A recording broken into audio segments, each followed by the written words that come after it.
En los pueblos se cuentan una infinidad de cosas. En estos lugares alejados de la urbanización hay muchas cosas que podemos aprender. Hay tanto por escuchar, por vivir y, sobre todo, relatos por conocer. Esta es ya la 7ª entrega de Relatos en Pueblos, que con cada video nos llegan más y más historias en estos lugares. No es la primera vez que se lo pregunto, ni será la última, estoy seguro. Pero ¿por qué pasan tantas cosas en los pueblos?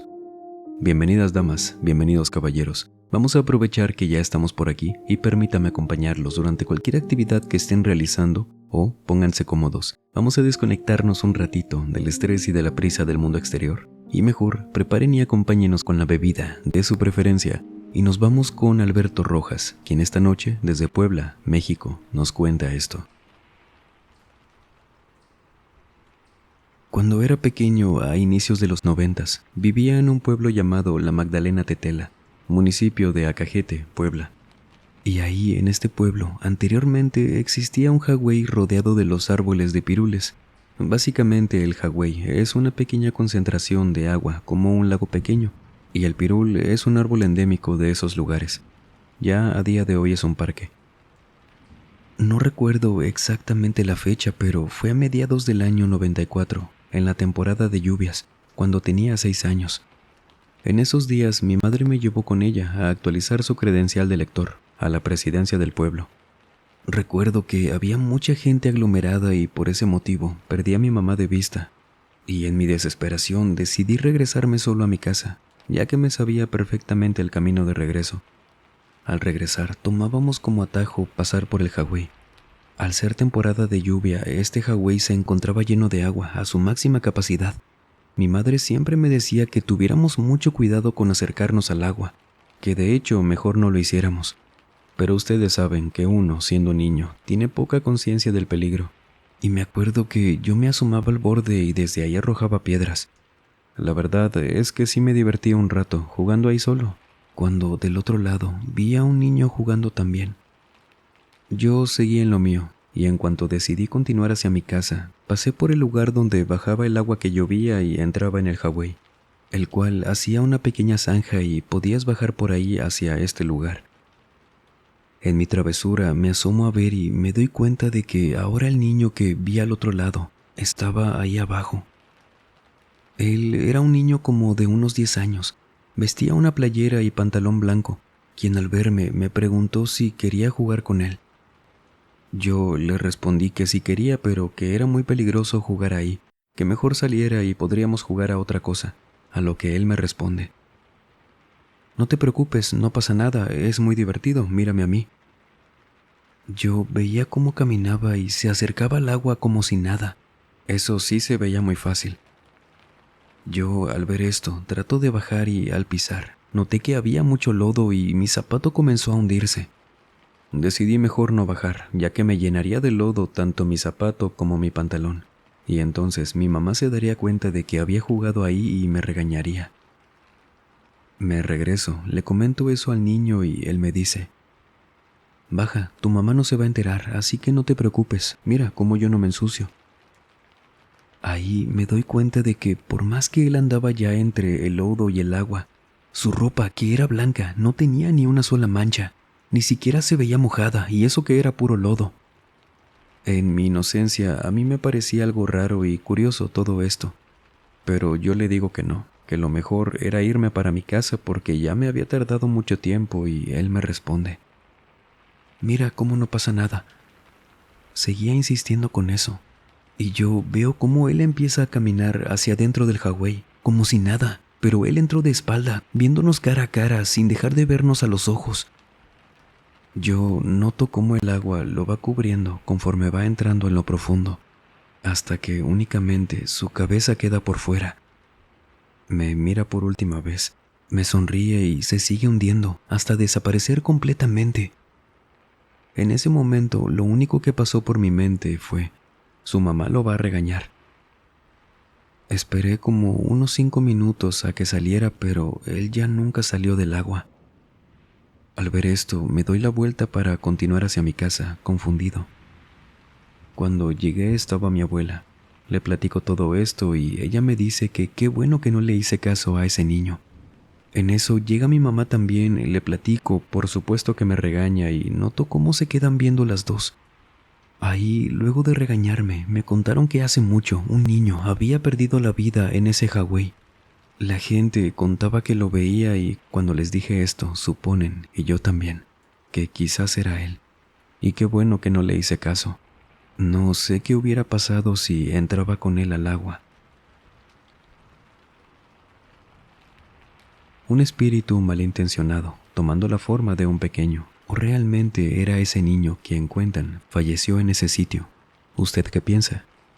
Lulu Nieto, desde Piedras Negras, Coahuila, México, nos cuenta esto.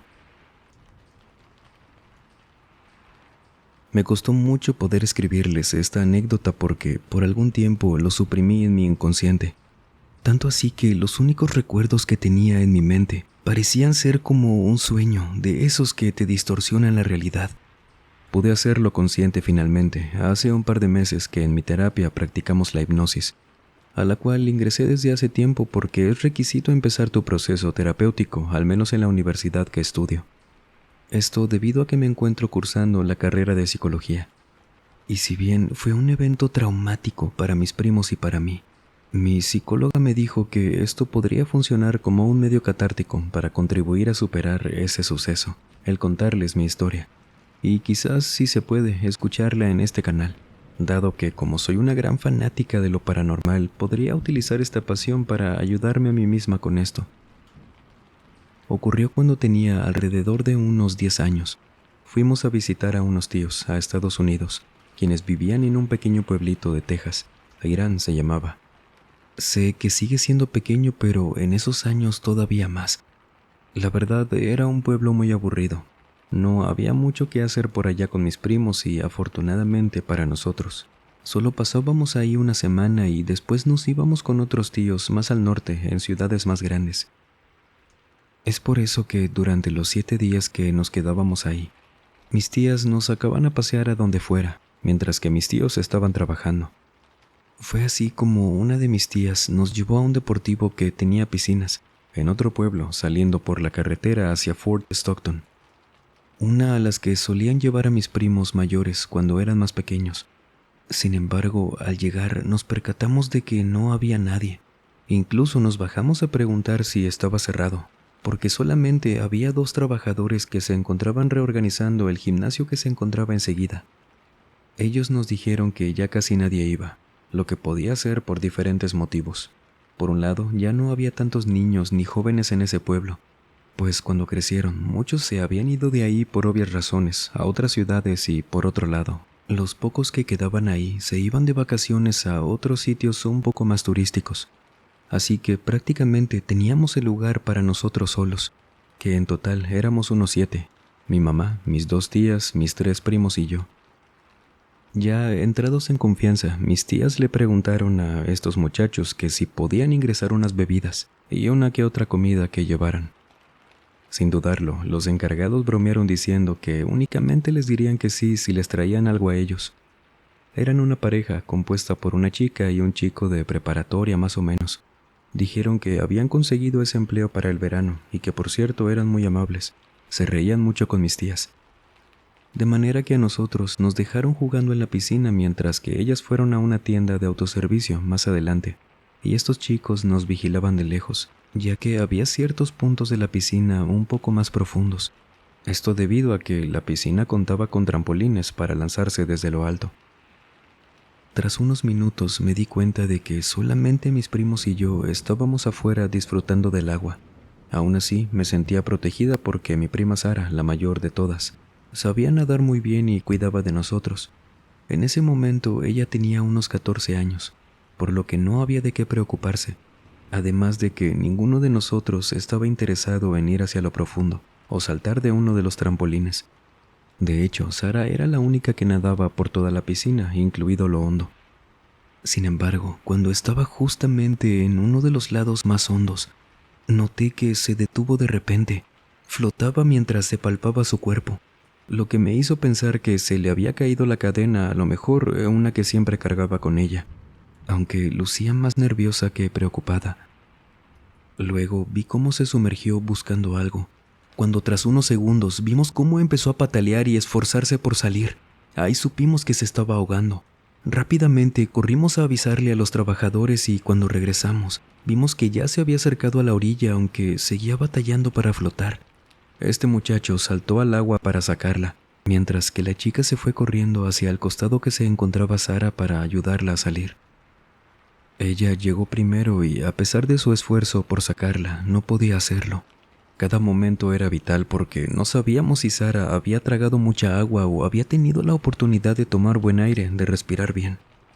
Finalmente, cuando el chico llegó hasta ella, pudieron sacarla entre los dos. Lo horrible fue que por todos lados no había más que rastros de este líquido rojo del cuerpo. Justamente en ese punto llegaron mi mamá y mis tías, quienes rápido se dirigieron hacia ellos. Nadie entendía por qué estaba aquel líquido rojo en el agua, pues la única persona que parecía haber sido herida en ese punto era la trabajadora que la sacó desde afuera. Esto gracias a que Sara estaba tan desesperada por salir que le enterró sus uñas en los brazos de la chica, quien sí se veía dolorida pero no se molestó en ningún momento. Aún así, no era para haber esparcido ese líquido por el agua, tanto no.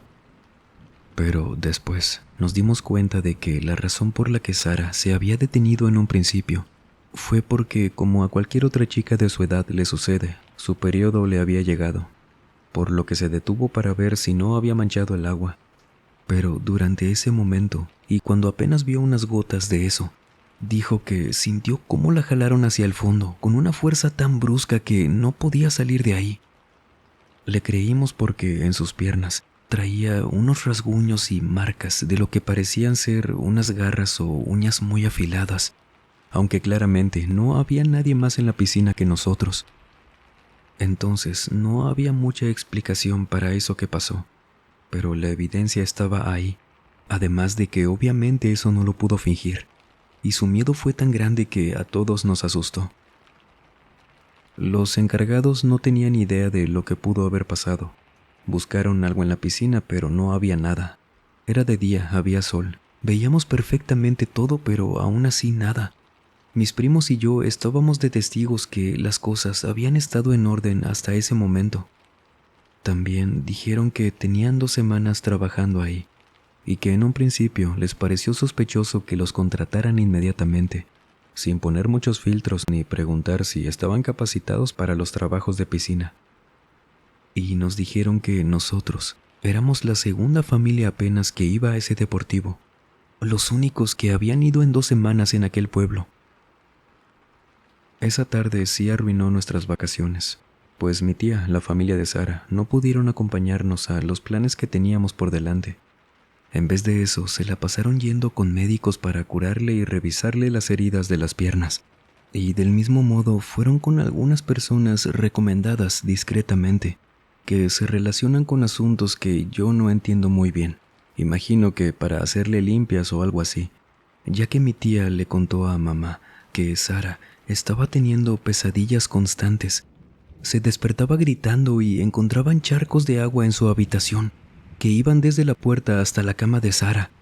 Y no era que ella se hiciera del baño por el susto. Sara decía que era una señora. No la vio ese día en la piscina, pero ahora que la soñaba, sí la veía, entrando a su cuarto, una señora empapada, y que luego de unos días simplemente dejó de verla. Como lo comenté al principio, esto duró almacenado en lo más profundo de mi mente por muchos años, y es que presenciar la escena de cómo casi fallece mi prima en esa piscina del pueblo, y después escucharla gritando completamente angustiada, fue algo muy duro para mí en esa edad, al grado de que no recuerdo los lugares que visitamos posteriormente. Todo ese verano fue reprimido. Sin embargo, agradezco que ahora puedo hacerle frente a este recuerdo, el cual, estoy segura, fue un parteaguas en la vida de mi familia y en lo que creíamos de lo paranormal. Tenemos estos 2 relatos, ocurridos en pueblos de países diferentes, pero con esa similitud de que algo había en el agua, algo que ya no era de este mundo. Por eso decidí contarlos seguido el uno del otro, para preguntarles, ¿será que estos seres tendrán algo en común? Coméntenos en lo que Christopher Bermúdez, desde Hidalgo, México, nos cuenta esto. Esto que me pasó fue antes de que yo entrara a la universidad. Me puse a trabajar para ahorrar y pagarme lo necesario. Debido a eso, buscaba trabajos temporales que no me hicieran quedarme mucho tiempo ahí. De esa manera entré como parte de la organización del censo de mi país, en el año 2000, por lo que prácticamente teníamos que ir de casa en casa a contar cuántas personas habitaban en cada una de ellas, unas cuantas preguntas más, y lo malo fue que como fui de los últimos en ingresar, me asignaron los poblados más alejados. Un día me tocó en un pueblito llamado El Buena, uno que sí tenía muy poca gente pero era extenso. Debíamos caminar mucho y allá nos mandaron a 6 en total, mis compañeros y yo. Y decidimos que, aunque nos tardáramos un poco más, no ir de uno en uno, sino en pares para no perdernos y bueno, así trabajamos. Ese día que estuvimos allá, notamos que la gente era muy amable. Era un pueblo que parecía más abandonado que despoblado por lo lejano, por lo que prácticamente eran puras personas de la tercera edad, lo que nos hizo sentir más tranquilos. Así que nos dispusimos a terminar lo más rápido que pudimos y es así como llegamos a la casa de don Zacarías. Me acuerdo perfectamente de su nombre. Esta casa se encontraba al fondo de la calle, colindando con un área de matorrales secos, nopales bastante descuidado, que de cierto modo hacía juego con su casa, pues aunque suene un poco mal decirlo, tampoco estaba en las mejores condiciones. Pero su actitud fue una grata sorpresa por su amabilidad, ya que aunque no tuviera contacto con los demás vecinos, porque por ahí fuimos preguntando y medio nos contaron de este señor, aún así nos hizo sentir bienvenidos, contestando nuestras preguntas sin ningún problema. El único detalle fue que en varias ocasiones nos vimos interrumpidos porque salió varias veces a su patio, el cual, como les dije, conectaba con puro monte. No supimos exactamente a qué salía y honestamente no es que nos importara tanto, hasta que lo escuchamos hablar con su esposa, una mujer de su misma edad, a lo que alcanzábamos a distinguir de su voz. Una mujer a quien nunca vimos pero pudimos escucharla platicando con él, acerca de ciertos asuntos de la casa y que les faltaba comida, pues al parecer se les había acabado. Aunque el señor Zacarías, cada que salía de repente y platicaba de esto con ella, le decía que no se preocupara, que él conseguiría lo que fuera necesario para no pasar hambre. Genuinamente no supimos si estaban pasando por alguna carencia, porque el señor no lo hizo ver así. La señora sí sonaba un poco más preocupada que él. Además, nosotros tampoco traíamos con qué ayudarle, así que poco podíamos hacer. Finalmente concluimos en una media hora por tanta interrupción, y el señor Zacarías aprovechó para ir a la cocina en lo que nosotros ya nos estábamos yendo. Por última vez lo vimos salir al patio y aunque quisimos ir con él, mínimo para asomarnos y despedirnos de su esposa, no pudimos, debido a que del patio, antes de que pudiéramos cruzar la puerta, su perro, un San Bernardo enorme, se nos echó encima. Lo bueno fue que el señor Zacarías lo alcanzó a detener, aunque no se veía con malas intenciones, pero sí nos asustó. No parecía querer hacernos daño. Así que solo le pedimos que le diera nuestros saludos a la señora, que gracias y nos fuimos sin más. Esa tarde acabamos antes que los demás, de forma que nos fuimos a la tienda del pueblo, que se encontraba a 2 calles de ahí. Compramos algunas cosas, nos quedamos afuera de la tienda, sentados en una banquita, una mecedora, y ahí se nos acercó el dueño para preguntarnos sobre el sondeo. ¿Cómo les fue, muchachos? ¿Ya acabaron? ¿No les faltó alguna casa? Ya, señor, ya acabamos. Bueno, al menos nosotros. Vamos a ver nuestros compañeros cuánto se tardan, que de repente se quedan platicando por allá, pero ya deberían estar todas las casas. El señor nos dijo que estaba bien. Nos preguntó que por dónde habíamos ido nosotros, a quienes habíamos visto y le contamos, incluido el señor Zacarías. Ah, miren, ¿y cómo los trató? ¿No fue grosero? Es que ese es bien ermitaño y a veces sí se pasa con los demás. No, pues fíjese que todo muy bien. De hecho, sí nos dijo una vecina que a lo mejor y nos trataba un poco mal, pero no, bien amable el señor. No conocimos a su esposa, pero la escuchábamos que andaba por allá atrás. ¿Ella cómo es? ¿Es como el señor? Achis, ¿su esposa? No, el señor vive solo. Por eso a lo mejor ya se le olvidó cómo tratar a los demás, cómo que la escucharon. Le dijimos lo que vimos y escuchamos. Eso de que salía de repente, hablaba con ella, la escuchábamos, regresaba, volvía a salir, que ella estaba en el patio y el señor, algo confundido y preocupado, nos dijo que el señor Zacarías únicamente vivía con Bianca, su perrita, la San Bernardo. Y él también nos dijo que sería raro que estuviera hablando con una vecina porque su casa quedaba muy aislada de las demás. Y tenía razón, estaba sola por allá. Nos quedamos callados, mi compañero y yo. Luego el señor de la tienda empezó a contarnos un poco más bajo que su esposa, al menos la que conocieron en ese pueblo, había fallecido ya, para ese entonces, hace 5 años, que la mujer era muy mala con todos en el pueblo, y para colmo sabían que la familia de esa señora hacía trabajos de brujería. No tienen claro si ella, solo conocían eso de su madre, pero que quizás por eso le escuchamos ese día. Pero que no, el señor vive completamente solo, a excepción de su mascota. Que antes él era muy amable con todos, pero después de que falleció su esposa, ya casi no salía de su casa. Y como nadie va para allá, porque el señor nunca permite que lo visiten, no han escuchado a alguien más. Por eso le sorprendió al señor de la tienda que le contáramos esto.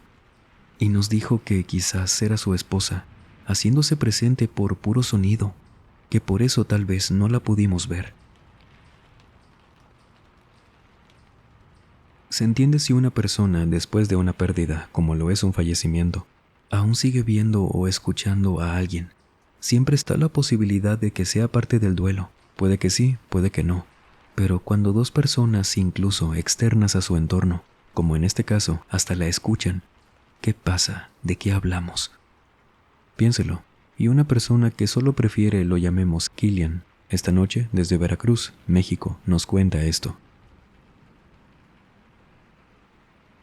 Soy de las personas que apenas si se pueda toca el tema de las historias de terror. Esta es una en la que me gustaría omitir mi nombre, y un detalle en específico, y es que hablamos de la familia de mi novia. Me permitieron contar esto, pero con que no dijéramos exactamente en dónde fue. Ellos escucharán esto en caso de que lo cuentes, Alan.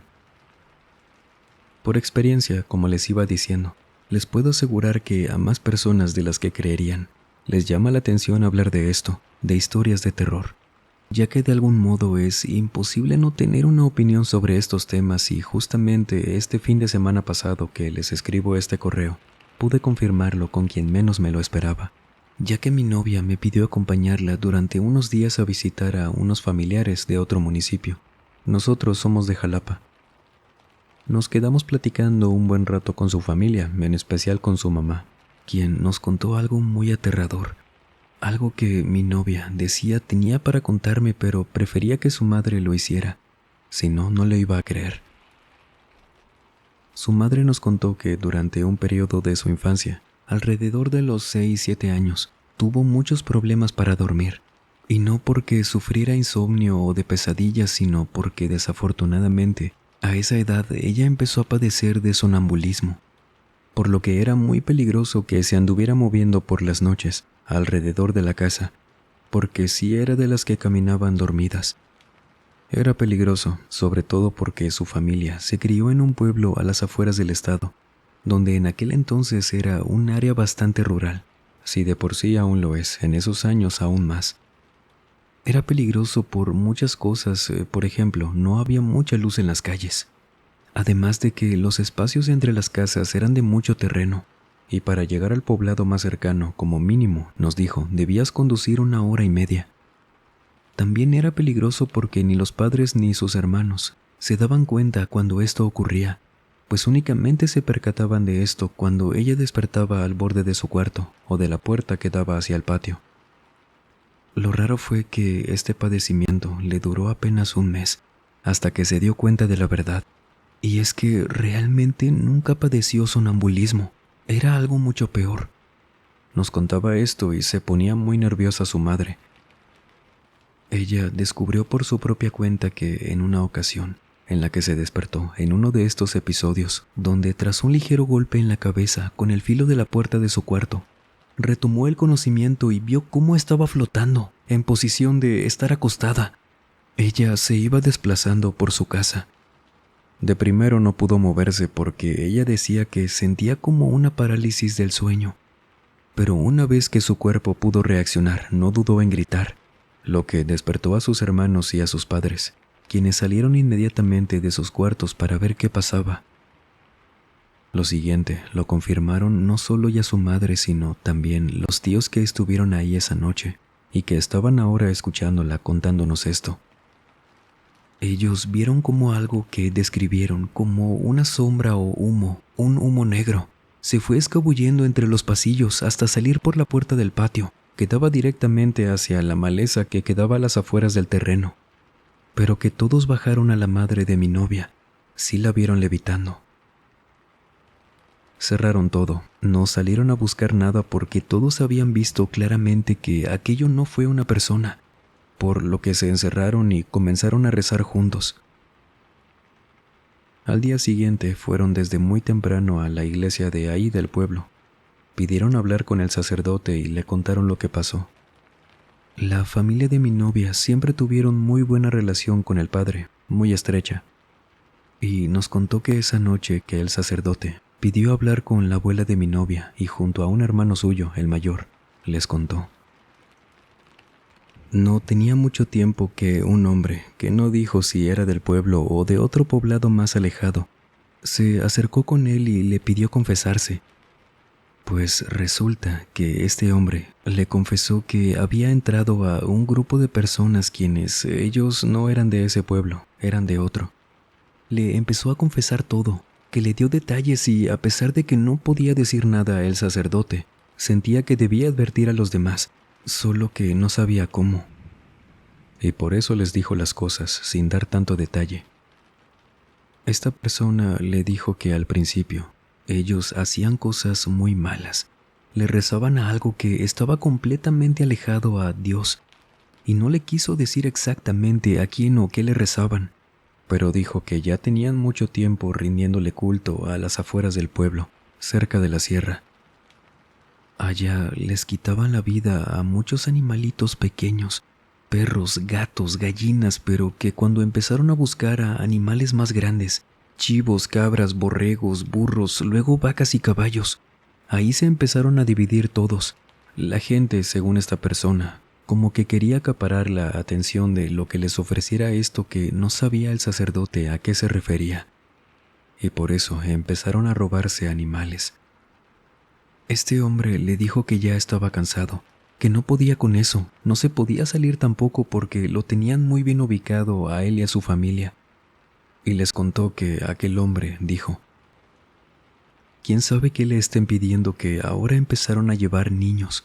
Alguien les dijo cómo ir por ellos sin que ellos mismos se metan a sus casas. Todo esto se los facilita a él para que no tengan que hacer directamente el trabajo sucio. Dijo que había visto por lo menos 2 niños ahí, donde se reunían.